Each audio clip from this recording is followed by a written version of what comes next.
Hi there, Justin. Hope your day is going well. This is your video lesson. There's 3 things I want to talk about. I'll go down the list.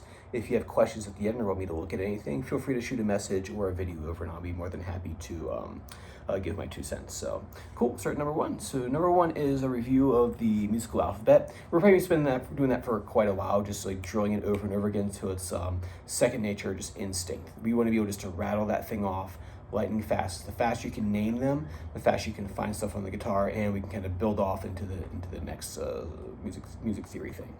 So the first thing is to remember that, as you know from last time, there's no B sharp and there is no E sharp. There's no E sharp, there is no B sharp. You guys gotta remember that. Some things we just have to memorize, and that's just one of those things. So no B sharp, no E sharp.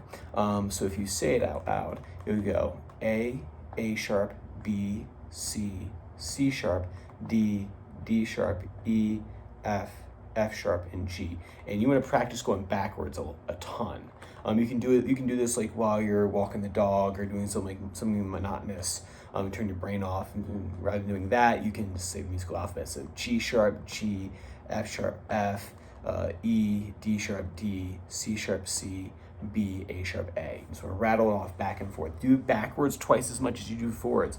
Sometimes just practice backwards, right? The faster you do it, the more that you do it, the easier it gets. So it kind of sucks in the beginning, but you can make do with that. And then the other thing to think about is that root 6, right? That's why I call this 6th string right here when we're starting to play power chords. So this is root 6, 6th string of the guitar. It is the note E. When you tune your guitar, that is the note that you hear. So what you want to practice is saying the musical alphabet starting from E. So you go E, F, F sharp, G, G sharp, A. And when you get to A, A sharp, B, the whole thing starts back over again. Go E to E, because that way you can go E. And each fret is another note in the musical alphabet. E, F, F sharp, G. I always use one finger, just because if you start doing other fingers up the neck, you start kind of getting locked in like fingerings. And you so stop thinking about the notes and you start thinking about, oh, which finger should I use? So just use first finger. We're not trying to break the land speed record here. We're just trying to name notes up the fretboard. And for power chords, anyway, you're going to be using the first finger, so it doesn't really matter. You're not going to be doing, you're not like naming notes while you're doing riffs just quite yet.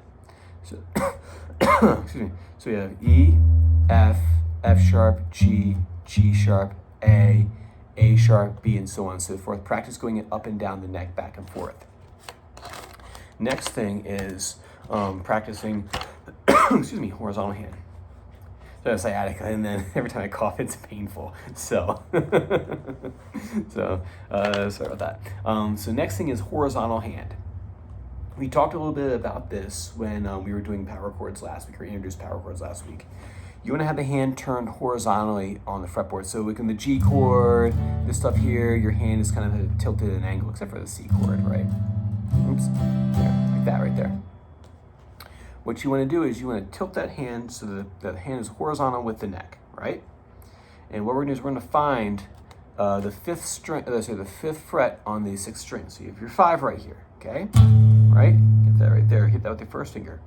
And then you're going to reach out, and you don't have to keep this first finger down. You can just reach out here and grab the 8th fret. So 5, 8, 5, 8. And you're going to hop down to the 5th string, 5, 7. And keeping that horizontal position, 5, 7, right? The index finger is going to be off kind of on the side. If I push down here, you'll see that my first finger is favoring the thumb side of the hand. So that, like, I'm not directly on the tip of the finger, I'm off to the side right here. So we have 5, 7, and then 5, 8, and 5, 8. One more time uninterrupted. It'll be 5, 8, 5, 7, 5, 7, 5, 7, 5, 8, 5, 8. Now you're gonna be like, wait a minute, Doug, do I use the ring finger or do I use the pinky? And the answer is you can kind of use either one. Maybe in the beginning, try to reach out with your ring finger. Because remember, you only have to have one finger down at a time, so it's not like you have to keep this one here and like reach out and grab this. You don't have to do that quite yet. Here, and then you can move off that fret a little bit. See, I kind of shifted a little bit. All right, so I don't have to be stuck right here the entire time. Right, and if you do all that, you pull those notes together, you end up with the A minor pentatonic scale. Wait a minute. E minor pentatonic started with the first note being E because it was open, right? I wonder why this is called A minor pentatonic. E, F, F sharp, G, G sharp, A. And then the implications for that across the fretboard, right? So think about that for a little bit. But first things first, so just get this scale shape under your fingers. Don't try to do anything fancy with it yet. Just get it under your fingers, right?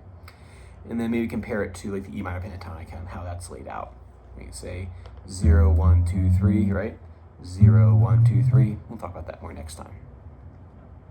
Number 3 is jumping jack flash. So work on that B5 power chord. So we're going to find B on the 6th string. So we found B right here. Remember with that aggressive strum, that first finger mute. Oh, wait a minute. That was a little bit of sleep. Oh, no, it's here. Oh.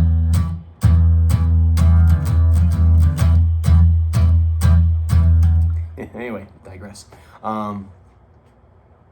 Dragon Hot by Sleep. Anyway, we can do that one soon in the future too. So we have B5, right? First finger, aggressive strum.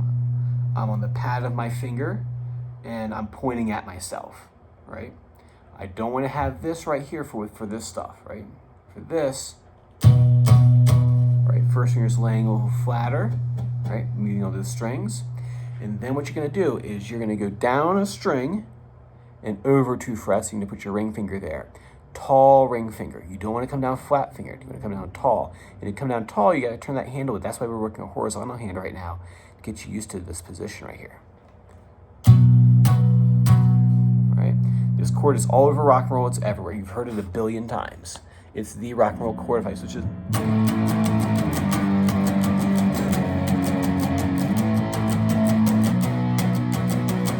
It's in everything, right? I guarantee you've probably heard it a billion times today if you listen to some music, if you listen to some punk or rock or something like that, or some metal. So you get your power chord in position. Oh, and then also the diagram for this, the chord diagram. If you look right here, you got your B5, you got your chord diagram. If you notice right here, I've drawn a 7 and circled it. What that means, that tells us what fret the chord is formed on. If I had to draw all 6 empty frets up here and then on the 7th have this right here, it would take up the whole page. So what they do is they take the chord diagram and just put a number here, and that tells you what fret that finger goes on. Right? So since that's a 7, I'm gonna put my first finger here on the 7th fret. Got my first finger mute all in position. I'm on the pad of the finger. I'm turned horizontal hand. My index finger is pointing at me. I'm going to place my ring finger down 1 string over 2 frets. Tall ring finger right there, right? It shouldn't look like that, right? This right here. What you do, wax on, wax off, Daniel-san. So you bring your hand up, strum through, drop the chord, bring it back, on and off, right? Just like that, right? Lift, chord, lift, place.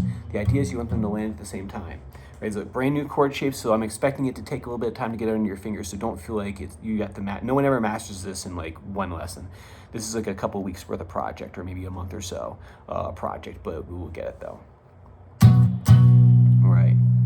Have that there. And then the reason why I've been doing all these pentatonics is I told you that basically they're the basis of these rock riffs. Like, it's like if you practice the sequences and you practice the pentatonic scale, you don't have to do that when you go learn the song, right? The song you should be focusing on like hearing the music or trying to make it sound like the song. You shouldn't be working on like, how do I even play that, right? So that's why you're working on that horizontal hand A minor pentatonic scale. That way you'll have access to other stuff. Like this next part in the Jumpin' Jack Flash is the verse section. What you do here is it's 7 on the 5th string, 7 the horizontal hand, right? 7, 9, 7. One more time, nice and slow. 7 on the 5th string, 9 on the 5th string. First finger hops down here to the 4th string, hits that 7 there. 7, 7, 9, 7, 7, 9. 7, 7, 9. What you do is you put 2 B5s in front of it. I wrote that out right here. B5, 2 hits, and then that riff 3 times, or that pattern 3 times. So B5, 1, 2. Hop down to the 7th fret. 7, 9, 7, 7, 9, 7, 7, 9, 7.